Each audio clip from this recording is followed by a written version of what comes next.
Karena begitu besar kasih Allah akan dunia, sehingga Ia karuniakan anaknya yang tunggal, supaya setiap orang yang percaya kepadanya beroleh hidup yang kekal. Dalam nama Bapa dan Putra dan Roh Kudus. Amin. Allah Bapa yang Maha Kasih, kami bersyukur karena Engkau telah menganugerahkan kehidupan kepada kami. Engkau telah membimbing dan menjaga hidup kami. Berkatilah agar melalui proses pembelajaran ini, kami semakin menyadari betapa besar kasih-Mu, sehingga kami senantiasa dapat bersyukur dan memuji nama-Mu. Dengan pengantaraan Kristus, Tuhan dan Juru Selamat kami. Amin. Dalam nama Bapa dan Putra dan Roh Kudus. Amin. Selamat pagi anak-anak. Hari ini kita akan belajar mengenai Allah adalah sumber keselamatan yang sejati. Dalam bukumu yang belum direvisi halaman 10 tetapi yang sudah direvisi halaman 15. Di situ dikisahkan tentang seorang ateis. Sebenarnya itu orang pintar karena dia seorang profesor. Ateis itu artinya tidak percaya akan adanya Tuhan. Dia berjalan-jalan bersama dengan penunjuk jalan. Sang penunjuk jalan ini tadi rajin berdoa, tetapi sang ateis mengatakan bahwa doanya itu tidak ada gunanya, begitulah intinya. Suatu saat, ketika mereka berkemah, yang ateis ini tadi mengatakan, tadi malam ada orang naik unta yang lewat di depan kemah ini. Tapi sang penunjuk jalan mengatakan, tidak, saya tidak percaya. Terus, mengapa engkau tidak percaya? Kata si ateis begitu. Jejak-jejak ini menunjukkan bahwa ada orang lewat semalam di depan kemah kita. Penunjuk jalan menjawab dengan gampang, bagaimana Tuhan dapat percaya pada manusia hanya karena jejak-jejak yang ditinggalkan, yang mudah dihapus, tetapi Tuhan tidak percaya kepada Allah yang meninggalkan jejaknya di langit dan di seluruh alam ciptaannya. Sang profesor tercenung diam, dan ia melanjutkan perjalanannya. Ketika bekalnya sang profesor ini habis, dia mulai kehausan. Tapi sang penunjuk jalan ini masih mempunyai bekal. Dan kemudian bekalnya itu diserahkan kepada sang profesor. Akhirnya ateis ini tadi mengatakan, sekarang aku percaya kepada Allah yang engkau percayai, yang meninggalkan jejaknya di seluruh alam ini, terlebih di dalam dirimu. Nah, itu anak-anak. Allah itu hadir dalam diri orang yang berbelas kasih. Dalam cerita tadi, Allah hadir dalam diri penunjuk jalan yang berkorban berbelas kasih kepada sang ateis, berbelas kasih kepada sesamanya. Baik, selanjutnya kita akan lihat dalam Kisah Para Rasul bab 17 ayat 16 sampai dengan 34. Rasul Santo Paulus mewartakan Injil di sana. Paulus sangat sedih karena di kota itu penuh dengan patung-patung berhala. Dan kemudian orang-orang di sana, terlebih dari golongan Epikuros dan Stoa, mereka menyebut Paulus itu dengan julukan si Pleter. Mengapa? Karena Santo Paulus mewartakan Injil tentang Yesus dan kebangkitannya. Pleter itu artinya tukang bohong, begitu ya, pembohong.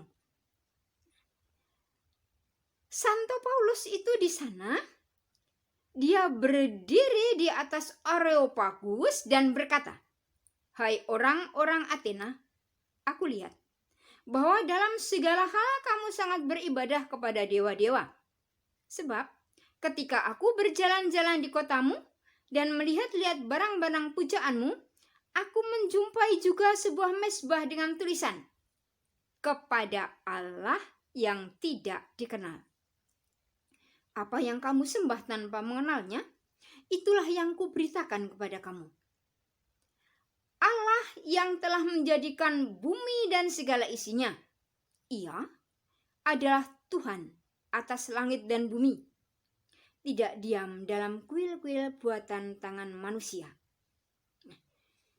Allah itu yang menciptakan langit dan bumi yang kita kenal. Dan kemudian Santo Paulus masih melanjutkan pemberitaannya lagi mengenai Yesus yang bangkit. Dia katakan begini, "Karena Ia telah menetapkan suatu hari pada waktu di mana Ia dengan adil akan menghakimi dunia oleh seorang yang telah ditentukannya, sesudah Ia memberikan kepada semua orang suatu bukti tentang hal itu dan membangkitkan Dia dari antara orang mati." Nah, karena Santo Paulus memberitakan tentang kebangkitan orang mati, itu orang-orang Athena menolak. Tanggapannya begini, "Lain kali saja kami mendengar engkau berbicara tentang hal itu." Pewartaan Paulus di Athena ditolak, tetapi ada juga beberapa orang yang menggabungkan diri dan percaya kepada Rasul Santo Paulus. Namanya Dionysius dan Damaris. Dionysius itu anggota majelis Areopagus. Itu kira-kira anak-anak, bagaimana pewartaan Paulus kita ketika mewartakan Injil, mewartakan kabar gembira tentang Yesus. Bahwa yang layak kita sembah adalah Allah, Sang Pencipta langit dan bumi. Bukan patung-patung berhala seperti yang dibuat oleh orang-orang Athena itu tadi. Sekarang kita akan lihat bagaimana dalam kitab Yesaya bab 44. Di situ juga ada pemujaan patung-patung. Mereka membuat patung dari sisa kayu bakar.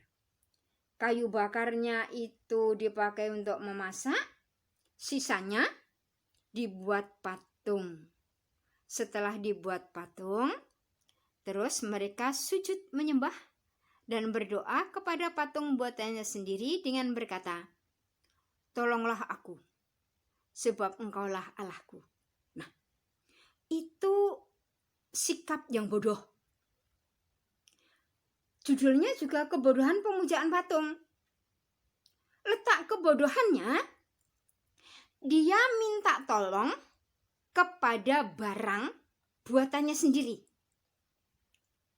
Itu kan goblok. Karena buatannya sendiri dimintai tolong. Masih lebih bagus kalau minta tolong kepada sesama manusia. Kepada teman gitu masih bagus. Lah ini minta tolong kepada barang. Sisa kayu bakar. Itu benar-benar goblok. Ibu pesan pada anak-anak. Anak-anak dilarang goblok. Paham ya? Anak-anak harus cerdas. Jangan seperti mereka yang memuja patung itu. Itu otaknya di mana? Barang buatannya sendiri dimintai tolong. Begitu ya. Baik. Pesan penting itu. Anak-anak dilarang goblok. Harus cerdas. Nah, Bagi orang beriman, kita beriman disebutnya kalau di Indonesia beragama Katolik begitu ya. Bagi orang beriman, sumber keselamatan sejati adalah Allah. Kita mengenal Allah yang kita imani itu kita kenal dengan nama Tritunggal Maha Kudus. Disebut juga dengan Trinitas. Kita menghormatinya dengan doa kemuliaan. Mengawali dan menutup doa juga dengan menyebut Trinitas tadi dalam nama Bapa dan Putra dan Roh Kudus. Amin. Putra, Sang Putra, Allah Putra itu menjelma menjadi manusia dalam diri Yesus.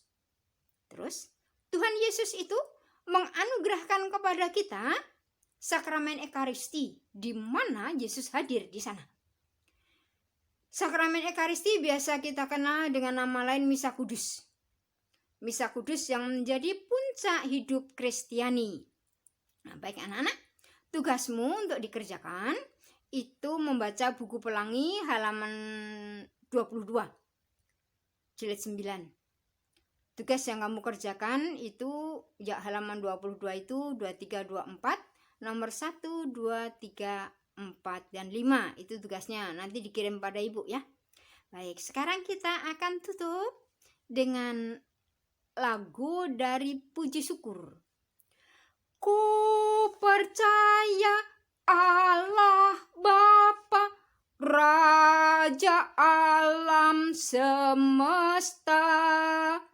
Ku percaya Yesus Kristus, Putra Tunggal Penebus. Dalam nama Bapa dan Putra dan Roh Kudus. Amin. Allah Bapa yang kekal dan berkuasa, Engkau adalah sumber kehidupan kami. Engkau adalah pusat kehidupan kami. Dan Engkau adalah tujuan hidup kami. Tidak ada kekuatan lain selain yang berasal dari-Mu. Buat kami selalu hidup seturut dengan kehendak-Mu. Sebab Engkaulah Tuhan dan Juru Selamat kami. Amin. Dalam nama Bapa dan Putra dan Roh Kudus. Amin.